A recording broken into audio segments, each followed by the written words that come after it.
warahmatullahi wabarakatuh.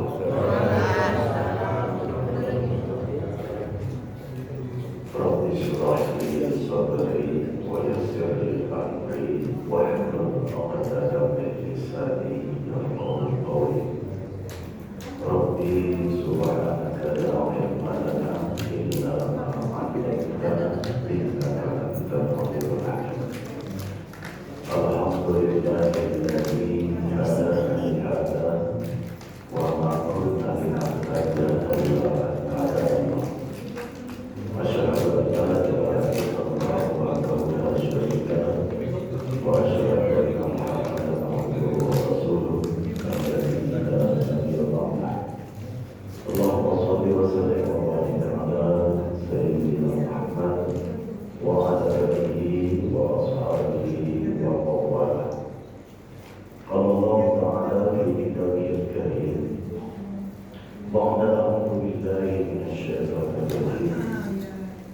Subhanalladzi asra bi 'abdihi minal masjidil haram ilal masjidil aqsa alladzi barakna hawlahu linuriyahu min ayatina innahu huwas sami'ul basir. Sallallahu alaihi walhamdulillahi rabbil alamin. Alhamdulillah, Bapak Ibu hadirin yang mulia, apa kabar semua? Sehat? Jadi bulan sudah beberapa bulan kita tidak bertemu. Pertemuan yang terakhir di bulan Oktober. Alhamdulillah, kepada bulan yang terakhir. Hari ini bertemu kembali. Mudah-mudahan kita semua selalu dalam rahmat dan karunia Allah dipertemukan di rumah Allah ini. Mudah-mudahan juga nanti di akhirat kita sama-sama dipertemukan Allah di dalam surga ini. Bapak Ibu yang dimuliakan Allah, sesuai amanah dari Paulus kemarin menyambut bulan suci Ramadan, lebih kurang ya beberapa hari lagi lah. Kalau dilihat dari malam saya memperhatikan sepertinya udah 14 hari bulan. 14 hari bulan sampai. Sementara kira-kira masih 13. Berarti besar kemungkinan insya Allah seperti yang difatwakan oleh Muhammadiyah tanggal 18 atau hari Rabu itu mungkin besar. Kalau kira-kira hari Kamis tanggal 19, wallahu a'lam tergantung musyawarah nanti sidang isbat pemerintah. Apa yang diputuskan sama-sama kita selama awal. Baik Bapak Ibu yang dimuliakan Allah,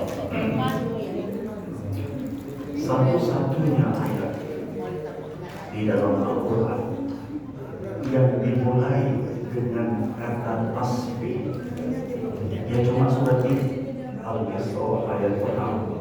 Satu-satunya Subhanallah, Maha Suci Allah. Langsung kalimat tasbih. Kalau di dalam surat Al-Jumu'ah sifatnya pemberitahuan. Yusabbihu lillahi ma fis samawati wa ma fil ardh. Sedang bertasbih seluruh yang di langit dan di bumi. Itu fi'il mudhari. Fi'il mudhari itu maksudnya yang sedang terjadi dan akan terjadi sekarang sampai hari kiamat. Nah, sementara di dalam surat As-Saff kalimat pemberitahuannya fi'il madhi. Sabbaha lillahi ma fis samawati wa ma fil ardh. Sudah bertasbih kepada Allah segala yang di langit dan di bumi.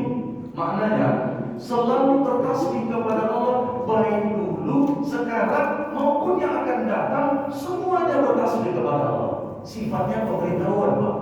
Sementara dalam ayat ini langsung kalimat tasbihnya, Subhanalladzi, Maha Suci Allah yang telah memperjalankan hambanya. Kalau secara arti yang tersurat, Subhanalladzi asra artinya Maha Suci Allah yang telah memperjalankan.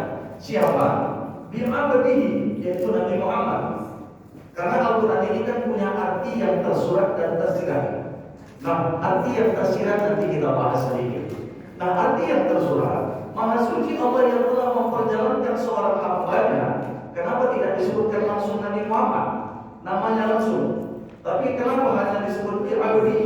Padahal dalam surat Al-Fat Allah sebutkan namanya Muhammadur Rasulullah walladzina ma'ahu asyiddau 'alal kuffar ruhamau bainahum. Muhammad itu adalah utusan Allah. Langsung kalimat namanya. Tapi dalam ayat ini Allah katakan dia abdi. Maha suci Allah yang telah memperjalankan hamba-Nya bi'abdihi lailan pada satu malam. Kenapa harus malam? Kenapa bukan siang? Minal Masjidil Haram ila Masjidil Aqsa. Dari Masjidil Haram ke Masjidil Aqsa. Lalu naik ke Sidratul Muntaha. Kenapa enggak langsung aja? Dari Masjidil Haram langsung naik. Kenapa harus dari Masjidil Haram ke Masjidil Aqsa dulu? Minal Masjidil Haram ila Masjidil Aqsa alladzi barakna. Diberkahi Allah haulahu sekelilingnya. Diberikan keberkahan oleh Allah sekelilingnya antara Mekah dan Madinah semuanya. Supaya mau ngapain? Linuriyahu min ayatina, agar kami tunjukkan sama dia, sama Nabi Muhammad, kehebatan atau kekuasaan kami, ayat-ayat kami.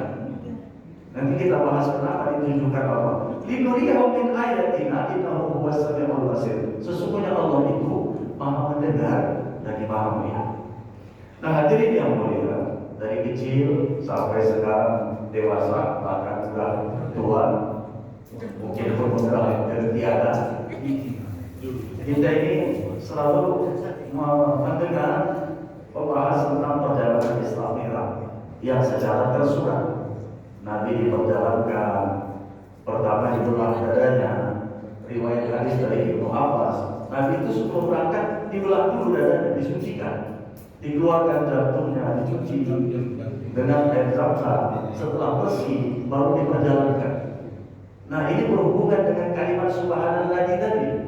Maha suci Allah. Allah yang maha suci itu maksudnya mau ngapain? Di dalam kitab Tadbir Miqraj, Syekh Najmuddin Al-Baiti menjelaskan bahwasanya maha suci Allah itu yang pertama, kita disuruh mensucikan dan bertasbih kepada Allah agar hati kita ini bersih. Dan yang uniknya, peristiwa Mi'raj ini terjadi pas lebih kurang sebulan sebelum Ramadan. Sebulan atau 33 hari sebelum Ramadan. Maka sebelum Ramadan terjadi, Nabi dibersihkan dulu hatinya. Nah, bagi kita untuk membersihkan itu, salah satu caranya adalah dengan banyak bertasbih kepada Allah Subhanahu wa Ta'ala. Karena tasbih ini, kata Nabi SAW, pertama memberikan ketenangan pada hati kita. Yang kedua, membersihkan hati kita dari kotoran-kotoran. Tapi dengan satu syarat. Apa itu? Hadiran qalbi. Menghadirkan hati di dalam tasbih itu. Jadi tasbihnya itu bukan hanya sekedar di lisan. Kalau kita biasanya itu habis sholat, subhanallah, subhanallah, subhanallah, subhanallah, subhanallah, subhanallah, subhanallah, subhanallah, itu sekedar di lisan. Walaupun secara pahala, insya Allah dapat nilai pahala. Tapi secara membersihkan hati kurang dapat. Maka kadang-kadang masih banyak kita lihat orang yang banyak berzikir, tapi mulutnya pun masih runcing, masih tajam, masih lancip, kayak itu. Betul. Kalau zikir tak takut, tasbih putar terus di tangannya. Subhanallah, subhanallah, subhanallah, subhanallah, subhanallah. Tapi kadang-kadang masih belum bisa menjaga hati, masih belum bisa menjaga lisan. Nah, hadirin yang mulia, yang kedua, subhanalladzi asra. Maha suci Allah yang telah memperjalankan, yang tersurat, yang tersirat. Kita ini kan diperjalankan oleh Allah. Hidup kita ini diperjalankan. Kita ketemu dengan siapa, jodoh kita siapa, anak kita siapa, pekerjaan kita di mana. Ini kita diperjalankan oleh Allah. Maka orang beriman harus yakin ini sehingga tidak ada keluhan dalam hatinya, tidak ada lagi keluhan. Dia sudah ridho sama Allah dengan keputusan dan ketetapan Allah. Apapun yang terjadi, mau sehat, mau sakit, mau lapang, mau sempit, apapun yang terjadi. Kalau secara syariat, ya mungkin kita maunya kan sehat, banyak rezeki, segala hajat dan keinginan tercapai, itu mau kita. Tetapi mau Allah tidak sama dengan mau kita. Maka hadirin yang mulia, salah satu makna yang tersirat, Allah memperjalankan kehidupan kita. Maka kita sebagai orang beriman mesti rindu kepada Allah apapun yang terjadi. Sehingga rindu ini sampai pada makom yang tinggi di dalam tasawuf. Ridho ini termasuk makomat yang tertinggi dalam tasawuf. Sudah ridho dia. Dan kata Syekh Mutawalli Asy-Sya'rawi, rezeki yang paling tinggi di antara seorang hamba, paling sempurna, fa huwa tamamur rizki, sesempurna-sempurnanya rizki, amma ridho Rabbul Alamin, dia ridho pada Allah Tuhan seluruh alam. Inilah rezeki yang paling sempurna. Maka hadirin yang dimuliakan Allah Subhanahu wa Ta'ala, sebagai orang beriman, ketika kita sudah sampai pada makom ini, menjalani hidup ini rasanya nikmat. Hidup ini nikmat. Karena hidup kita ini kan perjalanan. Bulan 11 malam, kebetulan saya melakukan perjalanan sama Pak Edi. Pergi ke Lampung, sampai ke Jakarta, sampai ke Cibubur. Sama sekali bagi saya pribadi perjalanan itu gak ada keluhan. Sedikit pun gak ada keluhan. Bahkan yang ada saya nikmati. Nikmat betul perjalanan itu. Lebih kurang 11 hari kami melakukan perjalanan darat. Walaupun mungkin tidur gak terjaga, badan sakit, tapi gak dirasakan semua. Yang ada karena perjalanan itu perjalanan yang jarang-jarang terjadi. Bahkan boleh jadi itu perjalanan yang terakhir kalinya. Boleh jadi. Bisa saja itu yang terakhir kan. Maka ketika kita menikmati perjalanan itu, yang ada keindahan aja Pak jadi. Maka hidup kita ini, kalau kita menikmatinya, yang ada keindahan aja semuanya. Semua jadi indah. Kita ketemu dalam keadaan sehat hari ini, alhamdulillah. Di rumah keluarga kita, alhamdulillah. Apa pekerjaan kita, alhamdulillah. Perjalanan. Subhanalladzi asra bi 'abdihi. Yang ketiga, di dalam hadis riwayat Imam Muslim, Nabi bersabda, ada sebuah hadis Nabi yang membuat keyakinan dan keridhaan kita kepada Allah semakin tinggi. Nabi bersabda begini, Inna ahadakum yujma'u khalquhu, sesungguhnya di antara kalian dikumpulkan penciptaannya, yujma'u khalquhu fi batni ummihi, dalam perut ibunya, arba'ina yawman, 40 hari pertama, 40 hari dikumpulkan. Dalam perut apa? Min nutfah, setetes air. Kalau secara kedokteran disebut sperma, 40 hari pertama. Yang kedua, min 'alaqah, 40 hari yang kedua berubah menjadi darah. 40 hari yang ketiga, mudghah, berubah menjadi segumpal daging. Dari setetes air, lalu darah berubah menjadi daging. Tsumma yursalu ilaihi al-malaku, setelah 120 hari, 40 hari, 40 hari, 40 hari, 120 hari. Tsumma yursalu ilaihi al-malaku, kata Nabi. Lalu Allah utus pada janin itu seorang malaikat. Tsumma yursalu ilaihi al-malaku, mau ngapain? Fayanfukhu ruh, ditiupkan ruh padanya. Maka ketika berusia 120 hari kandungan seseorang, mulai dia bergerak karena sudah ada ruhnya. Lalu wa yu'manu bi arba'i kalimatin, lalu ditetapkan bagi padanya 4 buah keputusan. Dari dalam mulut dari putuskan kepada. Wa yu'manu bi arba'i kalimatin, 4 buah ketetapan diputuskan. Yang pertama, bikatbihi rizqihi, dituliskan Allah waktu dalam huruf tentang rezekinya. Maka rezeki kita yang ada sekarang ini sudah ditulis Allah dulu waktu kita masih di perut ibu kita. Maka sedikit pun sebenarnya hakikatnya nggak ada jeripaya kita. Sedikit pun tidak ada secara hakikat. Secara syariat mungkin kita yang bekerja, mungkin kita yang mencari nafkah dan sebagainya. Tapi kalau kajian secara kita sedikit enggak. Ini gunanya apa?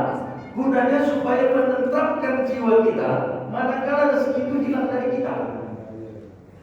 Kalau banyak rezeki kita, malah enak, alhamdulillah. Tapi kalau sedikit, ini sebagai benteng deh. Memang sudah ketetapan Allah rezekiku begini. Sehingga tidak ada keluhan kepada Allah, nggak ada tuntutan lagi, sudah tertulis. Bahkan kalau kita kaji lagi hadis yang lain, justru kita bersyukur. Kenapa? Orang yang rezekinya sedikit di dunia, hisabnya paling ringan di akhirat. Ini rumah dari mana kau dapat? Nggak ada ya Allah, rumah mewah, selamat. Mobil nggak ada ya Allah, kereta pinjam, nggak ada yang mau dihisab, nggak mau ditanya.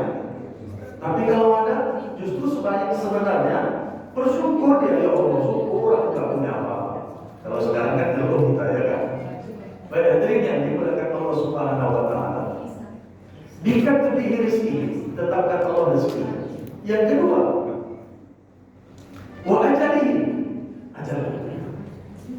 60, 70, 80 sudah ketetapan. Nggak bisa lagi. Mau dimundurin, mau dimajuin, nggak bisa. Memang sudah ketetapan Allah. Kemudian yang ketiga, wa amalihi. Ini yang sedap. Jadi amal kita itu sudah ditulis Allah dalam mulut kita. Apa yang akan kita lakukan sewaktu kita di dunia. Maka nggak bisa kita sombong sedikit pun terhadap amal kebaikan kita, nggak bisa. Lantas saya kan udah sholat, saya kan udah sedekah Ustaz, saya kan udah haji, saya sudah umroh, saya sudah bayar zakat, saya sudah bantu orang-orang kampung. Allah yang menggerakkan hatimu untuk melakukan itu semua karena sudah ditulis Allah di situ. Maka nggak ada takabur dalam hati kita. Kadang-kadang kita ini kan, mohon maaf Bapak Ibu yang dimuliakan Allah, beramal sedikit, sombongnya selangit. Iya, sedikit beramal. Makanya ada sebuah doa, ya Allah, terimalah amal kami walau sedikit. Sedikit amal kami, tapi banyak kali kita kami. Minta kita ini terlalu banyak. Amal kita sedikit, nggak balance dia, nggak seimbang. Kalau amal banyak, permintaan banyak, wajar. Ini amal sedikit, udahlah sholatnya kapan sempat, di akhir waktu pula. Kadang-kadang terlambat, ada yang dijamak lagi, ada yang dipondok lagi. Tapi begitu minta mau cepat, mau duluan. Ya Allah, tolonglah ya Allah. Ya Allah, tolonglah ya Allah, cepatkan ya Allah. Enggak balance dia. Yang terakhir, yang keempat kata Nabi, wasaqiyun aw sa'idun. Ini yang paling pokok. Ternyata waktu dalam perut ibu kita sudah ditulis Allah, kita ini golongan orang celaka atau orang bahagia. Amin. Mudah-mudahan kita semua golongan orang bahagia. Karena kalau dia golongan orang bahagia, Allah akan menggiring dia untuk melakukan amal-amal kebaikan. Walaupun kadang-kadang dia nggak mau. Contoh, dia nggak mau nih lewat kota infak, nggak mau dia berinfak. Umpama nggak mau dia berinfak. Tiba-tiba datang kawan indir, kawannya percuma ada bapak manajer. Selewat kota infak itu nggak ada mau masuk. Menit kali lah kau, malu dia, dikeluarkannya juga uang itu terakhirnya. Awalnya nggak mau, nggak mau, Allah giring dia untuk melakukan perbuatan itu. Mungkin di awalnya nggak ikhlas, mungkin di awalnya nggak ikhlas. Tapi andai itu terus dilakukannya, insya Allah perlahan-lahan Allah akan masukkan rasa ikhlas dalam hatinya. Maka hadirin yang mulia, yang terakhir tadi, saqiyun aw sa'idun. Jadi ketika kita dalam perut ibu kita, sudah ditetapkan Allah kita kelompok orang yang celaka atau kelompok orang yang bahagia. Maka hadirin yang dimuliakan Allah, kita nggak bisa sombong dan kita tidak bisa putus asa dari rahmat Allah. Karena nggak tahu kita akhirnya nanti bagaimana, nggak tahu kita. Akhir hayat kita apakah husnul khotimah atau su'ul khotimah, nggak ada yang tahu. Karena sambungan hadis ini cukup panjang. Sambungannya panjang ini hadis ini. Kata Nabi, seseorang di antara kalian ada yang beramal dengan amalan ahli surga. Sholat, sedekah, puasa, baca Quran, haji, umroh. sehingga jarak antara dia dengan surga tinggal 1 jengkal. Tapi atas ketetapan Allah di akhir hayatnya, Allah takdirkan dia melakukan sebuah keburukan, dan akhirnya dia mati ketika melakukan keburukan itu. Na'udzubillah, tsumma na'udzubillah, mati dalam keadaan 10 khatimah. Ini sebagai apa namanya? Benteng sama kita, Pak. Sebenarnya hadis ini benteng sama kita supaya kita itu nggak sombong, nggak sum'ah. Yang sebaliknya, ada orang di antara kalian beramal dengan amalan ahli neraka. Sholat gak pernah, zakat, haji, umrah, apalagi minum tiap hari, zina, segala macam, rampok, segala macam. Sehingga jarak antara dia dengan neraka tinggal 1 jengkal. Dan di akhir hayatnya, Allah tetapkan dia, takdirkan melakukan satu kebaikan. Dan Allah matikan dia dalam keadaan husnul khotimah, mati dalam keadaan baik. Maka nggak bisa kita layas seperti mana orang. Kalau nggak sholat masuk neraka, nggak bisa. Belum tentu. Siapapun kita pandang nggak bisa. Mau dia kafir sekalipun nggak bisa. Mana tahu di akhir hayatnya masuk Islam ya? Kita kan nggak ketemu sama dia. Ya, maka hadirin yang muliakan Allah, menyambut bulan Ramadan ini, mari kita bersihkan hati kita dari hal-hal yang seperti itu, sombong, sum'ah dan sebagainya. Subhanalladzi asra bi 'abdihi, hamba. Ya, hamba ini kita kan tahu namanya, kita ini semua hamba Allah. Ya, apa tugas hamba Allah? Kita ini hamba Allah kan diutus ke dunia ini. Mau ngapain diutus? Apa sekedar lahir, besar, kawin, punya anak, kerja, makan, tidur, apa cuma itu? Wa ma khalaqtul jinna wal insa illa liya'budun. Tidak menjadikan jin dan manusia kecuali beribadah kepadaku. Maka ketika kita menjadikan seluruh aktivitas kita sebagai ibadah, kita sebagai sedang mengabdi kepada Allah. Contoh, kalau kita jadikan pengajian kita ini, pertemuan kita ini sebagai sarana ibadah, saya yakin kita tidak akan pernah absen. Kalau kita pandang diri Yasin itu sebagai ibadah, yakin saya kita tidak akan pernah absen kalau tidak ada halangan yang berat. Tapi karena kita anggap itu mungkin bukan ibadah, sekedar silaturahmi. Ada orang meninggal, takziah, kita pandang itu sebagai ibadah, maka kita tidak akan kita pasti datang ke situ gitu loh. Karena kalau ibadah kita cuma sholat, zikir, baca Quran, itu waktunya terbatas. Sholat cuma 15 menit, Pak. 15 menit satu kali sholat. Ya, kalau 5 sholat baru 75, 1 jam 15 menit. Ya, 1 jam 15 menit cuma. Kita kira 1,5 jam cuma ibadah kita di atas dunia. Kita dikasih waktu hidup 24 jam satu hari. Itu aja udah gak balance ya. Ya, Pak. 24 jam. Nah, idealnya kata ulama dibagi 3, 24 jam. 8 jam kita ibadah. Ya, ini ideal. 8 jam cari nafkah, 8 jam istirahat, 8 jam tidur, 8 jam cari nafkah, 8 jam ibadah. Kita hitung sekarang, ada nggak 8 jam ibadah kita? Nggak ada. Maka kita jadikan seluruh aktivitas kita jadi ibadah. Maka terhitung itu sedang beribadah kepada Allah. Datang kemari ini, ada kita lebih kurang ini paling nggak 1 jam atau 1,5 jam kita berada di sini. Kalau kita niatkan ini sebagai ibadah, karena semua amal kan tergantung niat. Innamal a'malu binniyat. Maka apapun pekerjaan kita, kalau kita niatkan itu ibadah, mohon maaf Bapak dan Ibu berhubungan badan sama istri, diniatkan itu ibadah, jadi pahala.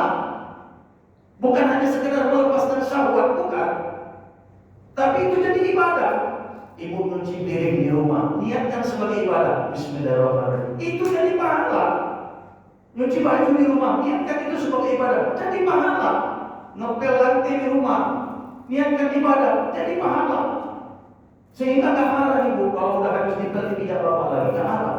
Karena tahu ibadah. Udah dipel, barusan dipel, bapak masuk lagi, udah sepatunya kelumpur, kotor lagi. Yang ada kan mereka ya. Nama-nama orang, punya otak memang barusan dipel, kotor lagi. Tapi kalau kita tahu ini ibadah, alhamdulillah, Allah makasih malam, kasih pahala lagi ya. Terima kasih malam, dipel lagi. Tapi kan sedikit yang seperti itu. Mudah-mudahan ibu-ibu masuk golongannya. Amin. Bukan sedikit, nggak ada. Kalau upahnya Ustaz, Ya Bu. kalau misalnya kita berkegiatan tapi kita nggak berniat itu nggak dapat pahala. Misalnya. Sekurang-kurangnya dahului dengan basmalah. Niat. Niat ini kadang-kadang kita mau lupa, ya. Dan niat ini kan boleh di tengah atau di akhir, Bu. Contoh kita makan, ibu lupa baca bismillah, maka kan boleh di pertengahan. Atau mau habis, Abu Hurairah pernah makan, tinggal satu suap. Begitu dimakan satu suapan yang terakhir, dibacanya doanya Bismillahi awwalahu wa akhirahu. Maka ketawa lagi, senyum. Ya, kenapa senyum ya Rasul? Tadi ku tengok setan ikut makan samamu waktu kau belum baca doa. Begitu kau baca doa yang terakhir, dimuntahkan setan semua makanan dan termakan sama dia. Jadi berkah semuanya. Maka hadirin yang mulia, ketika aktivitas kita semua didahului dengan basmalah, maka dia menjadi ibadah bagi kita. Ibu bapak naik mobil, Bismillahirrahmanirrahim. Sepanjang jalan itu jadi ibadah. Apapun yang terjadi jadi ibadah. Tidur ibadah, mau masuk kamar mandi jadi ibadah. Semua aktivitas kita itulah maksudnya wa ma khalaqtul jinna wal insa illa liya'budun. Tidak menjadikan jin dan manusia kecuali beribadah kepada Aku. Karena kalau cuma salat aja kan terbatas waktu. Baik, kita lanjutkan pembahasan. Subhanalladzi asra bi 'abdihi lailan, malam hari. Kenapa harus malam? Kenapa bukan siang, pagi atau sore? Karena semalam dalam hadis Muslim Nabi menyebutkan ada satu waktu hina turun Allah, Rabbuna yanzilu, Allah turun ke langit dunia, langit yang paling dekat dengan tempat kita. Mau ngapain? Allah membuat pengumuman, 3 pengumuman. Main yad'uni, siapa yang mau berdoa sama aku, fa'astajib lahu, pasti ku berikan. Main yastaghfiruni, siapa yang mau mohon ampun kepada aku, pasti ku ampuni. Siapa yang meminta kepadaku, main yas'aluni, siapa yang meminta kepadaku, pasti ku beri. Maka hadirin yang mulia, waktu yang mustajab itu ada di malam hari, khususnya sepertiga malam yang akhir. Maka jangan malaslah kita nanti menyambut bulan Ramadan. Ya, kita usahakan bangun sebelum sahur, kalau bisa sholat minimal 2 rakaat. Sebelum sahur minimal sholat 2 rakaat, baru makan sahur. Dampaklah kita fadilah daripada yang lain ataupun sholat tahajud. Nah, hadirin yang dimuliakan Allah Subhanahu wa taala. Minal Masjidil Haram ilal Masjidil Aqsa. Dari Masjidil Haram ke Masjidil Aqsa diperjalankan oleh Allah Nabi dari masjid ke masjid. Ini kan gampang kali kita memahami. Dalam surat At-Taubah ayat 18, Innama ya'muru masajidallahi man amana billah. Sesungguhnya orang-orang yang memakmurkan rumah-rumah Allah adalah orang yang beriman kepada Allah dan hari akhirat. Mereka mendirikan sholat, mereka menunaikan zakat, dan mereka itulah orang-orang yang diharapkan fakulati kahumul muhtadun. Diharapkan mereka itu orang-orang yang mendapatkan petunjuk, terus dibimbing oleh Allah Subhanahu wa taala dari masjid ke masjid. Maka ada sebuah kejadian yang menarik bagi kita semua. Ada seorang suami yang selalu sholat di rumah, seorang suami yang selalu sholat di rumah. Kebetulan istrinya baru mendengar ceramah tentang fadilah seorang laki-laki yang sholat di masjid. Lalu istrinya bilang, Pak, mulai besok abang sholat di rumah, gak usah pakai peci, gak usah pakai sarung. Jadi pakai mukena doang. Kenapa? Karena yang sholat di rumah itu perempuan.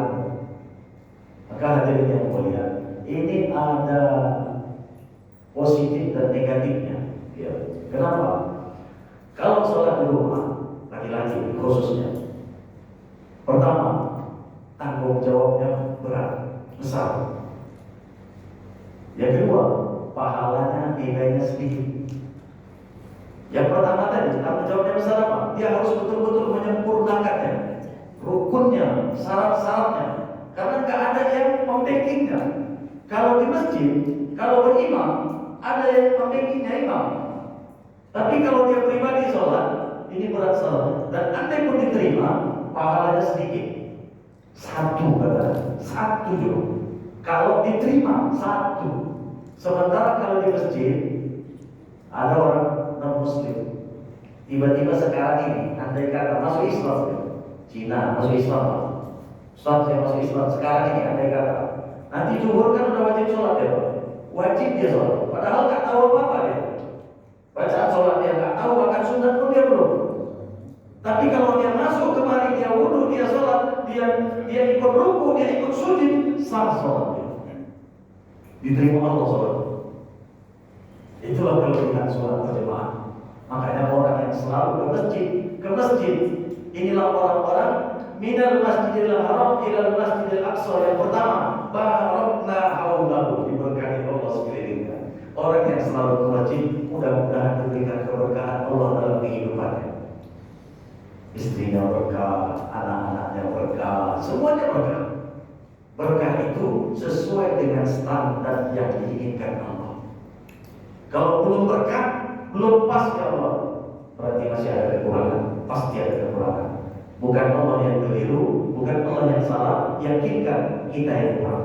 Pasti kalau kita introspeksi diri, oh iya, sholat masih kurang, mungkin kurang rukunnya, mungkin kurang khusyuknya, mungkin kurang yakinnya, mungkin kurang rukun-rukun lahiriah dan batiniahnya. Jujur aja sekarang kita kan sholat pinginnya cepat. Ya. Kalau imamnya lama sedikit, udah ngeluh gitu. Ngeluh. Apalagi imamnya baca surat Yasin pula, panjang pula. Ada tempat kami kayak gitu. Ya, kan apa itu tahu? Baca Yasin ya, ibu bayangkanlah Yasin, malah jadi itu tahu. Kalau salah kita sebut orang, tapi sebagai contoh sama kita, ngeluh gitu. Padahal sebenarnya itu yang paling baik. Walaupun sebenarnya tidak dianjurkan Nabi. Sholat berjamaah itu panjang-panjang tidak dianjurkan. Nabi pun agak marah sebenarnya. Tapi kalau sholat pribadi sendiri, panjang-panjang silakan. Kalau sholat berjamaah, ringankan. Ringan itu bukan seringan-ringannya. Nah ini pula salahnya kita. Ada yang memahami ringan itu seringan-ringannya. Saking ringannya macam kapas ya. Baru terletak kepalanya tuh langsung berangkat. Maaf, saya pernah sholat di satu masjid di Karyajaya, Jalan Karyajaya, Masjid Baitur Rahman. Nggak terbaca saya Fatihah sampai selesai sholat zuhur sama asar. Macam mana cepatnya imamnya? Ini memang keturunan Valentino Rossi ini saja. Cepatnya bukan lain. Nggak dapat saya Al-Fatihah. Rakaat yang ketiga dan keempat nggak dapat. Allahu Akbar. Di atas 100 berapa banyak. Maka hadirin yang mulia, seperti itulah sholat kita sekarang. Udahlah sholat berjamaahnya cepat. Begitu sholat sunat lebih cepat lagi Bang. Sholat sunat sholat sendiri lebih cepat lagi Bang. Udahlah tadi surat yang mulia ya, kuliah kafirun sama Al-Hakubur Takasur umpamanya, sholat maghrib. Begitu sholat sunat, inna atoy kata urusan lebih cepat lagi. Seharusnya kan yang sunat itu agak lebih panjang ya sedikit, tapi kita enggak. Nah itulah dia gambaran sholat kita hari ini. Maka kalau ada pertanyaan, kenapa belum ada keberkahan dalam kehidupan kita? Mungkin kita belum memperhatikan sholat kita. Karena Allah sudah berjanji di dalam hadis Nabi, siapa yang menjaga sholat, dijaganya, bukan dikerjakan. Bukan man amila kalimatnya. Man amila itu orang siapa yang mengerjakan. Tapi kalimatnya man al-hazu ala sholat, siapa yang menjaga sholatnya. Tuh, kalimatnya beda Pak. Al-hazu, siapa yang menjaga sholatnya. Dijaganya betul. Dijaganya waktunya, dijaganya tempatnya, dijaganya kesuciannya, dijaganya rukun-rukunnya, dijaganya betul-betul. Orang jaga itu tahu Bapak Ibu, jaga gawang. Kan nggak pernah ditinggalkan ya gawang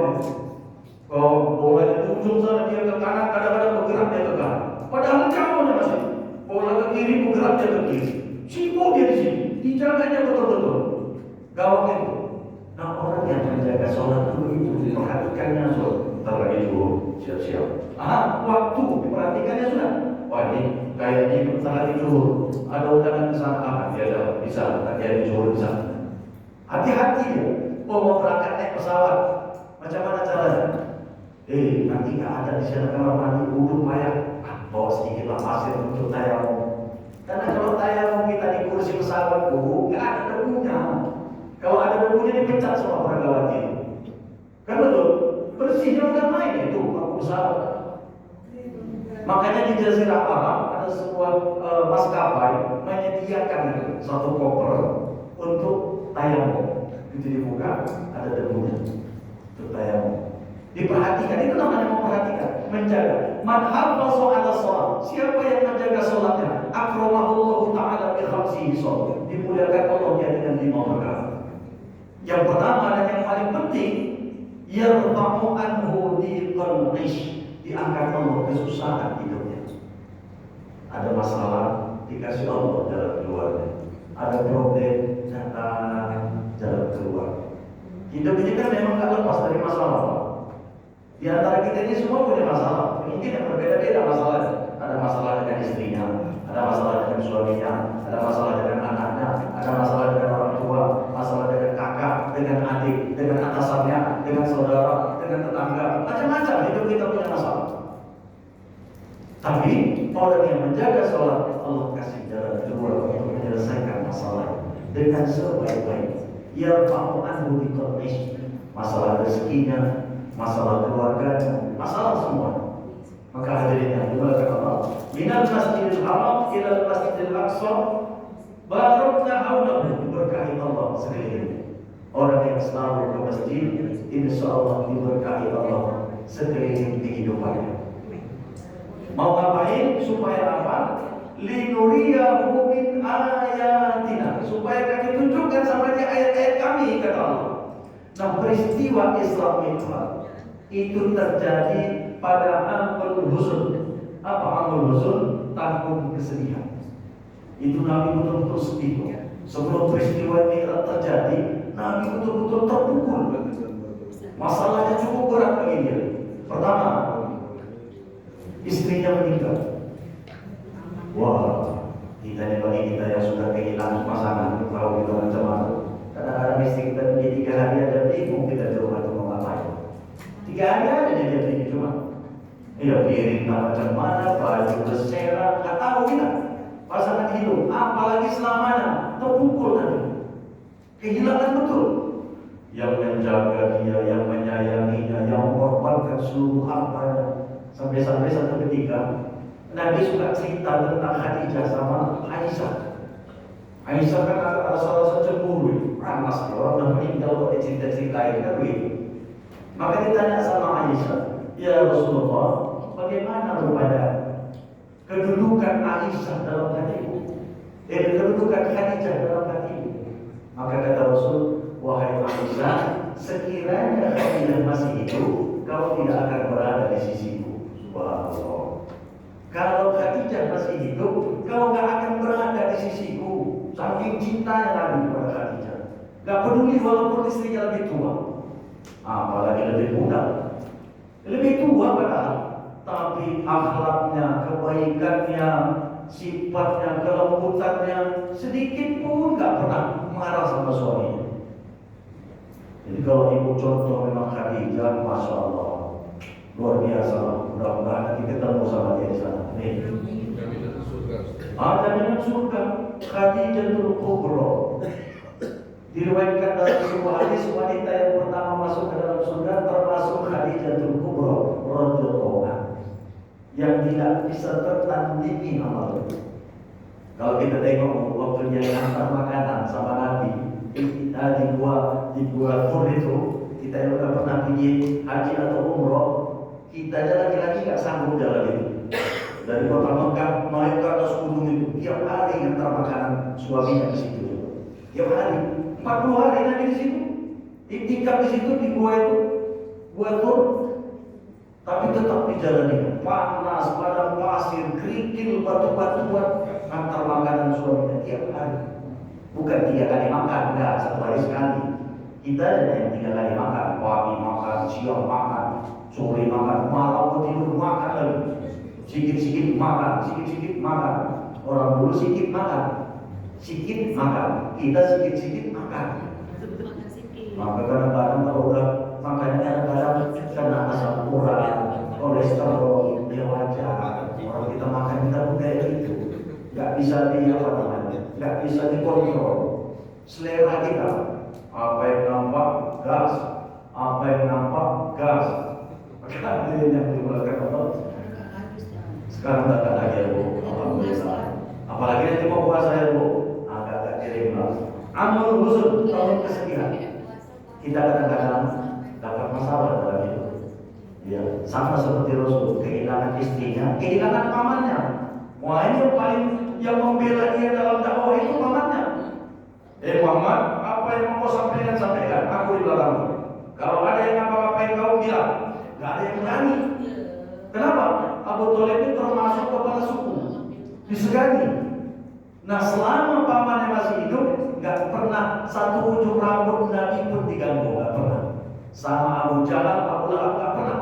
Tapi begitu pamannya meninggal, Nabi sujud di Masjidil Haram, perut unta, perut pernah kurban sapi, perutnya itu dalamnya macam mana? Begitu dibelah, itu diangkat perut unta, ditaruh kepala Nabi, dipecahkan, penuh kepala Nabi dengan kotoran unta. Setelah pamannya meninggal, maka sedih Nabi. Udah nggak ada yang menolong, yang membela, yang mendukung. Maka Allah perjalankan Nabi pada peristiwa Mi'raj, linuriyahu min ayatina, supaya kami tunjukkan, Muhammad, gak usah takut kau, gak usah sedih, aku di belakangmu, kata Allah. Seolah-olah Allah mengatakan begitu. Kau tengok di kekuasaanku, kehebatanku. Kalau aku mau gampang kali dikuat, selesainya yang musuh-musuh. Maka sepulangnya dari Mi'raj, Nabi tenang jiwanya. Wah, ada dagingku kepada Allah, nggak kaleng-kaleng ini. Semuanya dia bisa lakukan. Apa yang nggak mungkin bisa dibuat Allah. Maka hadirin yang mulia, linuriyahu min ayatina, supaya kami tunjukkan ayat-ayat kami. Innahu huwas samiul basir. Sesungguhnya Allah Maha mendengar lagi Maha melihat. Maka kita yakinkan semua perbuatan kita ini dengar sama Allah. Sehingga dalam hadis tadi menyebutkan, kalau kalian berdua, yakinlah kalian itu sedang bertiga. Kalau kalian sedang sendiri, sebenarnya kalian sedang berdua. Kalau kalian bertiga, sebenarnya kalian sedang berempat. Siapa yang berikutnya? Yang berikutnya adalah Allah. Maka ketika sudah yakin seperti ini, saya rasa kecil kemungkinannya dari kita untuk melakukan perbuatan maksiat sekecil Allah. Perbuatan dosa sekecil apa? Mau malas sholat pun gak berani. Ditengok Allah banyak malas-malas sholat, mintanya banyak kali, doanya panjang yang akan main, sholatnya malas sekali, malu bawa sama Allah. Maka hadirin yang mulia, mudah-mudahan menyambut bulan Ramadan ini Allah bersihkan hati kita. Bagi kita yang mau ziarah kubur ya, ziarah. Mungkin sempatnya mau Ramadan. Walaupun sebenarnya nggak ada ketetapan sebelum Ramadan, kapan saja. Ada fazulullah. Sekarang ini usul sama kalian ziarahkan ya. Fazulullah, jarak. Mau ngapain? Pakai kamu tudrikul ain. Pertama, menurunkan air mata. Kalau jarak kubur, apalagi betul-betul pakai alat. Next nangis lagi. Yang kedua, buat mendzakirul akhirat. Ziarah kubur mengingatkan kita sama akhirat, mengingatkan mati. Ziarah kubur yang betul mengingatkan kita sama mati. Yang ketiga, melembutkan hati, begitu lembut hatinya. Orang yang ziarah kubur, insya Allah hatinya jadi lembut. Nah, saya kira ini materi kita pada siang ini, mudah-mudahan berkali. Bagi kita yang mungkin ada sedikit pertanyaan, kita persilahkan sebelum kita tutup dengan doa. Setelah 45 menit dari doa, pas ya, 45 menit ya. Silakan saya yang ingin bertanya.